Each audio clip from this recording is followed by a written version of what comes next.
When modern readers open books about ancient wealth philosophies, they often expect outdated rules, moral sermons, or advice that feels incompatible with today's fast digital, hyper-financialized world.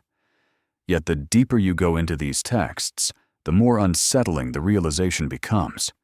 The core wisdom about wealth has barely changed in thousands of years. What has changed is the speed, the scale, and the vocabulary. Human desire, fear, ambition, and insecurity, however, remain almost identical. Ancient wealth philosophies endure not because they are nostalgic, but because they were built to survive cycles far harsher and longer than anything most modern investors will ever face. Across civilizations from ancient Greece and Rome to early Chinese, Indian, and Middle Eastern traditions, wealth was never treated as an isolated goal. It was always embedded inside a broader question: what kind of life is worth living, and what role should material resources play in that life? This framing alone separates ancient thinking sharply from modern wealth culture. Today, money is often pursued as proof of intelligence, freedom, or personal worth. In ancient texts, wealth was seen as a tool that could either stabilize a life or quietly corrupt it, depending entirely on the character of the person holding it. One recurring theme in these books is restraint. Philosophers like Aristotle, Confucius, and later Stoic thinkers warned not against wealth itself, but against excess desire. They observed that unlimited wanting produces a permanent state of dissatisfaction, no matter how much one accumulates. In contrast, someone who defines enough gains a form of psychological wealth that no market crash can erase.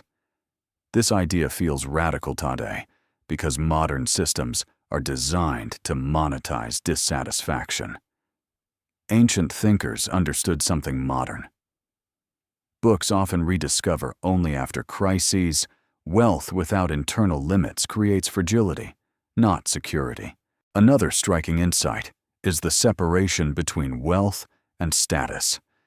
In many ancient philosophies, public recognition was considered unstable and dangerous. Reputation rose and fell with politics, fortune, and rumor.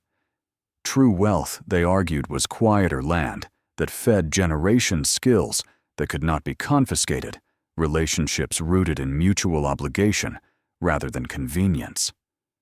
When you read these passages, it becomes clear that ancient thinkers were obsessed with durability. They measured wealth not by how impressive it looked in good times, but by how well it endured misfortune. Ancient books also emphasized the moral dimension of wealth creation. In Confucian and Islamic economic thought, wealth earned through deception or exploitation was believed to weaken both society and the individual. This was not framed as idealism, but as risk management. A society that normalizes unjust enrichment eventually collapses under resentment and instability. Modern financial history repeatedly confirms this insight, yet ancient philosophers articulated it without spreadsheets or models, relying instead on observation of long social cycles. There is also a deep respect for time running through these philosophies. Wealth was rarely discussed in quarterly terms. Ancient writers thought in generations. They warned that decisions benefiting the present at the expense of the future were signs of short-sightedness and moral decay. This long-term lens produced an emphasis on stewardship rather than accumulation. To be wealthy was to be a temporary custodian of resources, responsible for passing them on intact or improved. This idea feels almost foreign in an age of rapid consumption, yet it explains why some ancient fortunes and institutions endured for centuries. Perhaps the most misunderstood lesson from ancient wealth books is their view on simplicity. Simplicity was not poverty, it was optionality. A person accustomed to simple needs could not easily be coerced, manipulated, or ruined. This is why Stoic philosophers practiced voluntary discomfort. They were training for resilience, not preaching asceticism. They understood that the fewer external dependencies you have, the more control you retain when circumstances turn hostile. Modern minimalism echoes this idea, but ancient texts framed it as strategic preparation for uncertainty. As these philosophies unfold, they quietly dismantle the modern belief that wealth automatically produces freedom. Ancient thinkers argued the opposite. Unmanaged wealth often multiplies anxiety, obligation, and vulnerability. Servants, properties, debts, alliances all create chains that must be maintained. True freedom, they insisted, comes from alignment between desire, means, and purpose. When those are in balance, even modest resources can feel abundant. When they are misaligned, no amount of money is ever enough.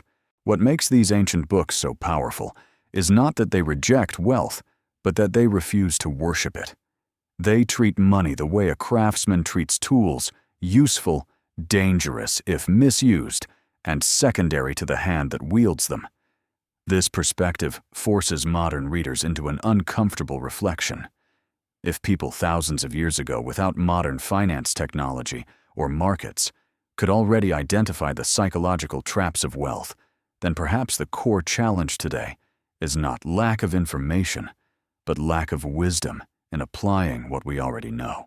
And this is where the timeless relevance of ancient wealth philosophies becomes impossible to ignore.